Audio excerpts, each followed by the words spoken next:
I have the privilege of introducing our next speaker, and her name is Misty, and she just happens to be my wife.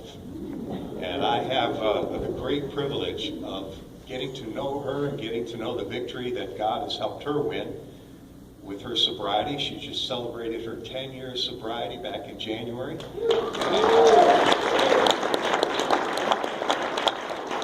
She has taught me many things, and I think you will enjoy listening to her and her story. Misty, welcome.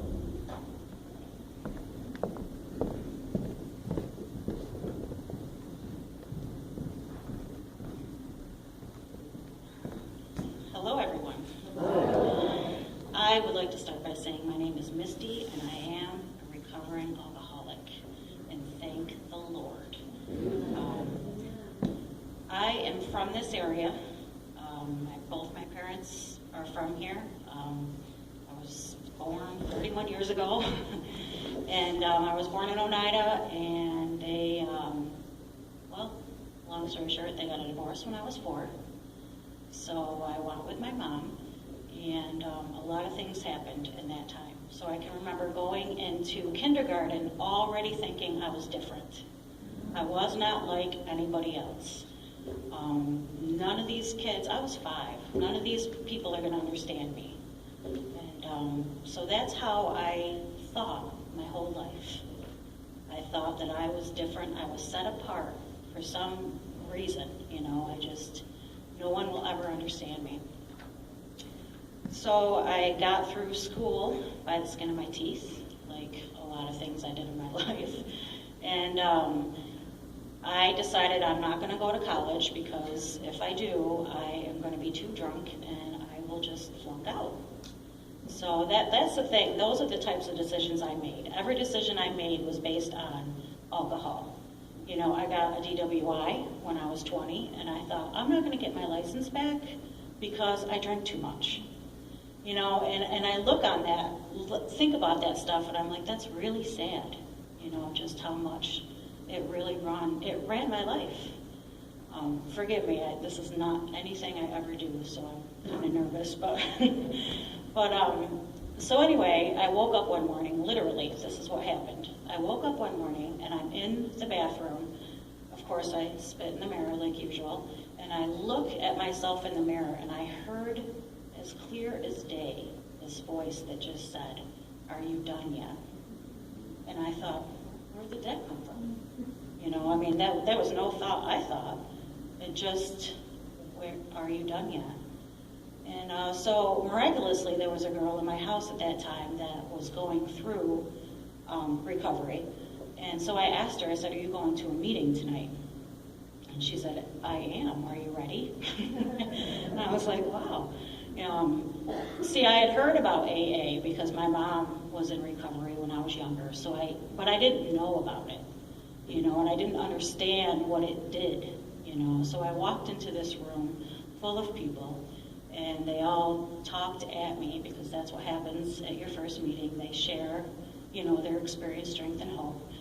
And instead of comparing myself to these people, I identified with every single person in that room, and I was floored.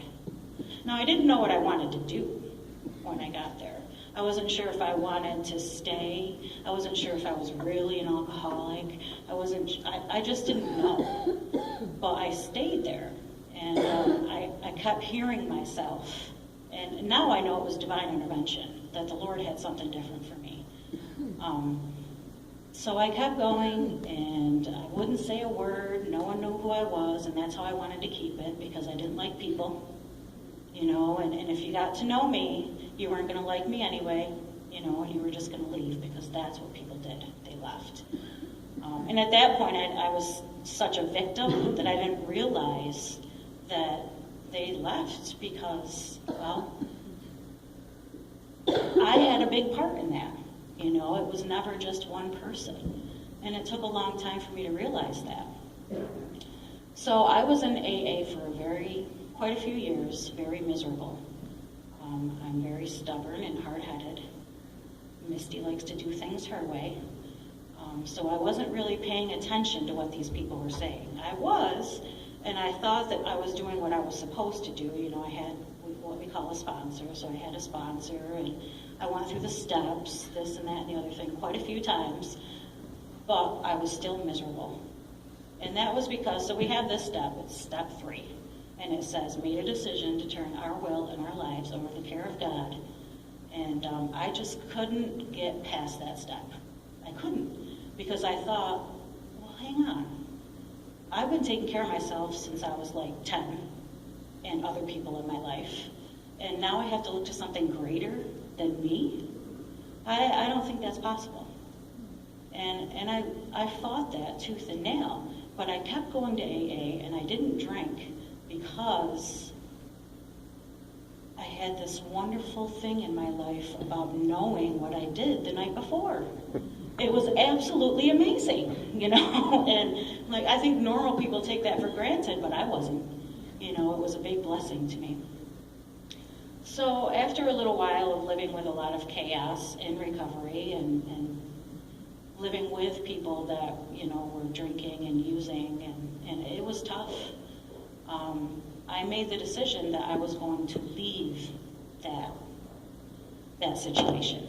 And that was tough because it was my family, you know, and they talk about people, places, and things, you know, just, you got to change all that.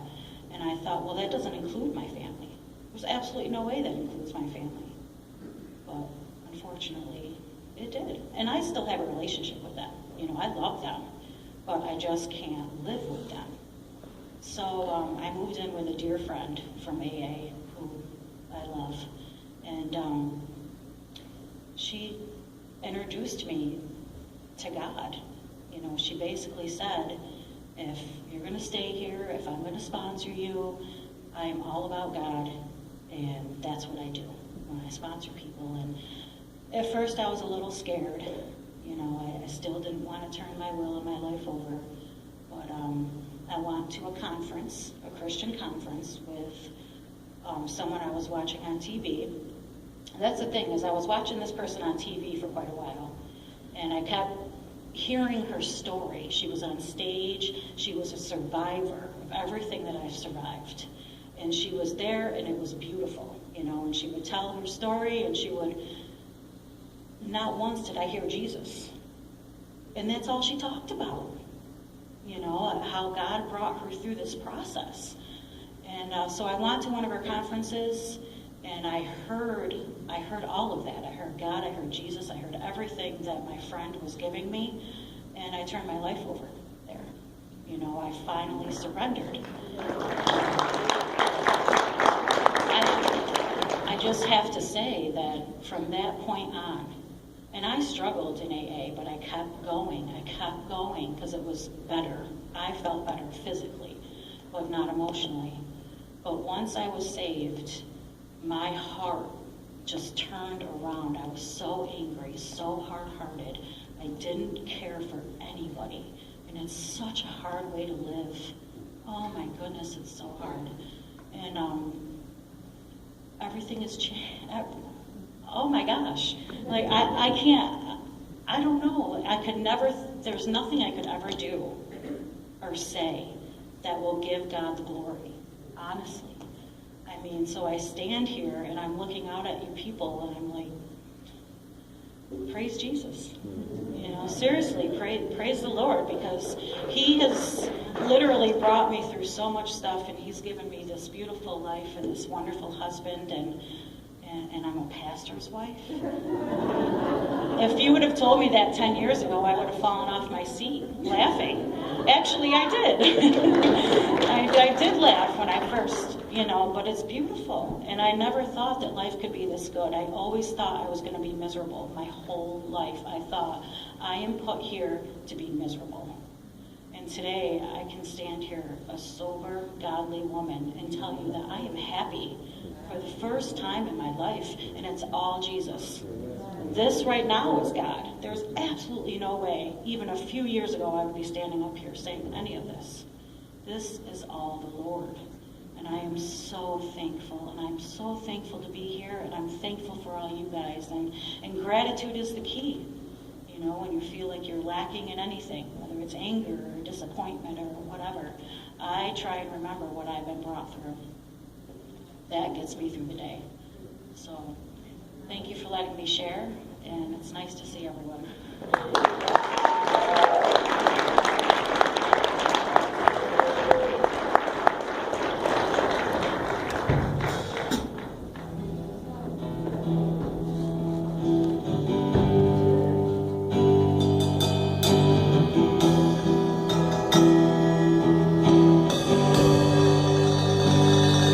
All these pieces broken and scattered in mercy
several pastors in this community care very much about the Oneida community.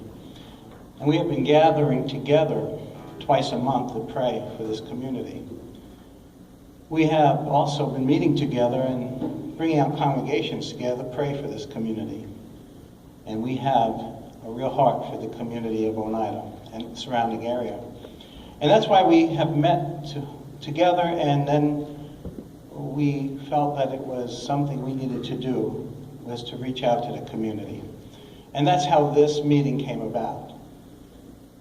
I have a friend who I met over 10 years ago in New Jersey. I lived in New Jersey for quite a while, and I also lived in Oneida for quite a while, but I'm not from this area.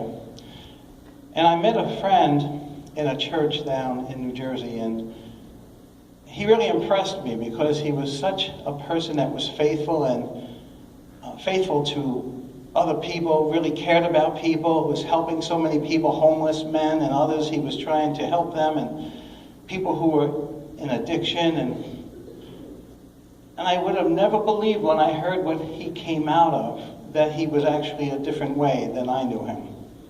That he once was not anything like the man I was knowing. And he graciously has come to be with us today. He lives in New Jersey, and he and his wife are here today. So I want to introduce you my friend, Michael West. Would you come and share your testimony with us? God has done a great thing in Michael's life. And when you hear it, this is not the person I knew. When I met him, I was like, I meet a lot of people like that. You know, my life changed because people who were in addiction, I didn't have any alcohol or drug addiction. But in 1976, my brother was into drugs, and my brother invited me to this meeting, and all these people were saying that they were on heroin for 10 years, and Jesus set them free. And all other kinds of lifestyles that were really, really bondage. And when I saw that, I knew these people had something real. It wasn't just religion, it was something they knew. And that affected me. And they asked, who would like some prayer? I said, I would like prayer. And they said, what for? I said, I have no idea. And then I turned, I said, you know what I think I really need? I need to have faith like I see in you people. So they prayed for me, and I had a miraculous interaction with Jesus Christ. And then I've seen that in Michael as well. So I want him to come and share his testimony. Michael, would you come?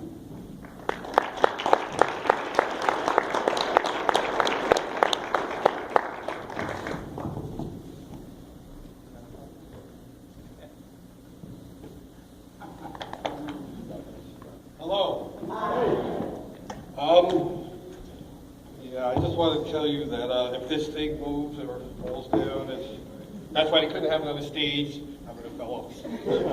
So I want to just start with the scripture. This is not how I wanted to start, but the Lord just gave this to me. It says in the book of Proverbs, chapter 14, says that there is a way that seems right to a man, but its end is the way of death. This is true for all of us. I want to tell you that I'm no different than anyone here. I'm not anyone special. I'm just a vessel used by the Lord. That is what I am. I came from a house that, I had a mom and dad, and they were good. I didn't live in the projects. I didn't live in poverty. I didn't live rich or poor. I had everything I pretty much wanted to have as a young man. My parents treated me well. I have two brothers. I was the oldest. And, my dad was not around a lot. But this is not my father's fault. I'm not going to blame this on anyone because we all have our own free will. So a lot of people would say, oh yeah, I'm like this because of this. No, you're like this because you want to be this way. And that's the truth. So I started using drugs when I was 12 years old. Mostly I started drinking, smoking pot, because I wanted to be cool, like, all my friends. So, it was good. Nothing really happened. I was a pretty good student in school, made it to 9th grade. Then things started to spiral out of control in my life. Started doing LSD a lot, experienced a lot of hallucinogenics, never went to school, got in a lot of trouble, hung out with the wrong people, because I wanted to. Not because nobody made me do that. I wanted to do it because that's what I wanted to do. Everything in my life I did because I wanted to do it. No one made me do it. I did it because I was going to do it, and you couldn't tell me I couldn't. Very rebellious person, didn't care if you didn't like what I was going to do. I did it anyway. Lost every job that I had. I left my house when I was 17 years old. Lived with a friend of mine. All we did is party every day. Party, party, party, party. So, before that, I was actually thrown out of school. 12th grade, they came to get me. They sent me to Pennsylvania to a rehab. I went there. I got thrown out of there. I got sent to Marlboro Mental Institution because I burned somebody in the rehab and physically assaulted them because, they were bothering me, So I was there for 6 months, and then I came home, and I did good for a little bit. I was just telling the lady back there, her name was Rick, I went to AA, NA. I didn't want to get help. I had to go there. They made me go there. So I just went because they told me to go. But I didn't want to go. So the program probably would have worked for me. But I didn't want, I wanted to get high still. I wasn't ready. I wasn't ready to stop. I had the rest of my life. I'm 17 years old. I got to party hard. And I did. Moved out, lived in an apartment with two of my friends. And then I got introduced to crack. And I smoked crack for 15 years. I manufactured it. I enjoyed the high. You have to understand what I'm telling you. It's sickening what I'm telling you, but it was sick. It was something I never felt before. I was in another hemisphere when I did that stuff. When it first came out, it was like, it was ridiculous. And then I learned how to make it, and none of my friends could make it, so they had to come to me because I had make it. So I was always high, and it was good. Then it got to be where it just got to be, I don't think you even realize you're addicted until, maybe somebody has to tell you, I don't know. I'm not sure, but I just kept doing it and doing it, lost all my jobs, lost every relationship that I had, lost everything. I just kept smoking crack, and that's what I did. So my brother was a drug dealer as well. My brother used to give me cocaine to sell for him, but I wound up doing it all the time, every time. I don't know if he was too bright, my brother, sometimes, but I wouldn't have done that. But yeah, so that, did all that. So, my brother's living with me now. We're living, and my brother came home one day, and he was different. My brother's telling me that he found the Lord. And like Brother Juan said, was Jesus lost? I don't know, but my brother was all fired up. He said that he seen Jesus on the turnpike, and he had a heart attack, and the God saved his life. And I'm like, dude, get away from me, man. And he was, my brother sold his life out to Jesus Christ. Nobody in my family wanted to hear my brother. My brother would tell everyone in my family his story. They didn't want to hear him. I didn't want to hear him. I just wanted him to give me drugs. But he didn't do that anymore, so my brother was worthless to me. My family was worthless to me. I had a daughter. I have a daughter, but she doesn't live with me. She was taken away when I was 4. She moved to Missouri with her mother. I've seen her 4 times since then. That is the consequences of sin. When you look in the Bible and see what that is, God has restored my life. That's a consequence of my sin. You know, my daughter's gone. I didn't see her grow up. I missed everything, missed every single part of her life so far. Could still happen. I could still see her. So I wound up with another woman who had children. I lived with her for a while. This was the height of my drug addiction, which was completely off the hook now. Now every single waking moment of my life, I was doing drugs, whatever. Whatever I could do, however I had to get it, whatever I had to do to get it, I did it. And I'm not proud of that, but I did. I was a good con man, like all addicts are. I con you for anything. It's just the way I was. It was my nature. And did what I had to do. Got thrown out after a few years with the girls. Like she couldn't take it anymore because I was just, I was just a bum, So I wound up living with my mom. And I go to my mom's house. Now I'm so depressed and I just wanted to die. So I went to a hotel on the highway.